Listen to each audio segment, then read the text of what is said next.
तो देखिए, देश के 15वें राष्ट्रपति के चुनाव का दिन जैसे जैसे नजदीक आ रहा है, वैसे वैसे देश का प्रथम नागरिक चुने जाने की प्रक्रिया दिलचस्प होती नजर आ रही है। एक और विपक्ष है जिसने अभी तक जो भी उम्मीदवार चुना उसने राष्ट्रपति के दौड़ में शामिल होने से इनकार कर दिया। तो वहीं दूसरी तरफ एनडीए है, जहां लगातार हो रही बैठकों के बाद भी अब तक एक भी नाम सामने नहीं आया। भारत के राष्ट्रपति पद का दायित्व सौंपने के लिए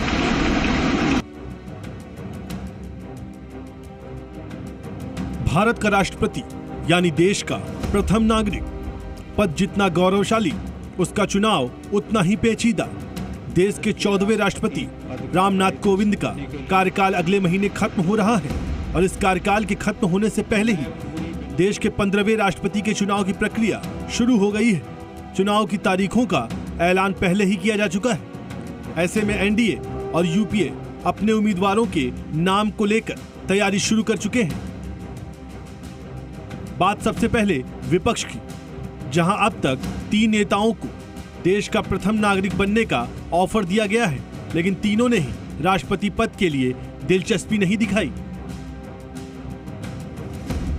हाल ही में महात्मा गांधी के पोते गोपाल कृष्ण गांधी को यह ऑफर दिया गया था, लेकिन उन्होंने इस पद की दौड़ में शामिल होने से इनकार कर दिया। मैं विपक्ष का अत्यंत आभारी हूं, लेकिन इस मामले पर गहराई से विचार करने के बाद मैं देखता हूं कि विपक्ष का उम्मीदवार ऐसा होना चाहिए जो राष्ट्रीय सहमति और विपक्ष एकता के अलावा राष्ट्रीय माहौल तैयार करे। मुझे लगता है कि और भी होंगे जो मुझसे कहीं बेहतर करेंगे, और इसलिए मैंने नेताओं से अनुरोध किया है कि ऐसे किसी व्यक्ति को अवसर दें।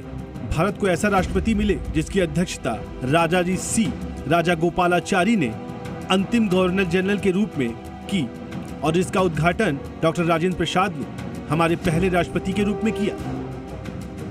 गोपाल कृष्ण गांधी के इनकारनामे के बाद विपक्ष अपने अगले उम्मीदवार की खोज फिर से शुरू करने जा रहा है। आज इसके लिए शरद पवार की अध्यक्षता में विपक्ष के 17 दलों की अहम बैठक होनी है।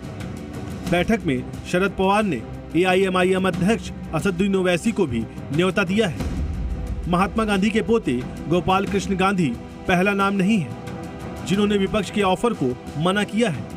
इससे पहले एनसीपी सुप्रीमो और महाराष्ट्र के पूर्व सीएम शरद पवार और नेशनल कॉन्फ्रेंस के अध्यक्ष और जम्मू कश्मीर के पूर्व मुख्यमंत्री फारूक अब्दुल्ला विपक्ष के प्रस्ताव को इनकार कर चुके हैं।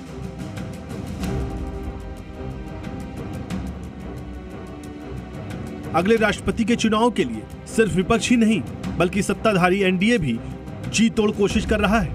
आज राष्ट्रपति उम्मीदवार के नाम को लेकर बीजेपी संसदीय दल की अहम बैठक होने जा रही है। बैठक में केंद्रीय मंत्री गजेंद्र सिंह शेखावत, रक्षा मंत्री राजनाथ सिंह और बीजेपी अध्यक्ष जेपी नड्डा शामिल होने वाले हैं। उम्मीद की जा रही है कि बैठक में पीएम मोदी भी शामिल होंगे।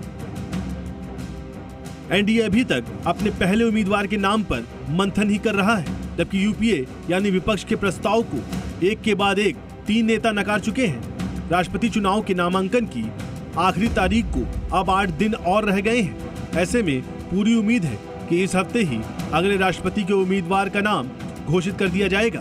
ब्यूरो रिपोर्ट, जी मीडिया।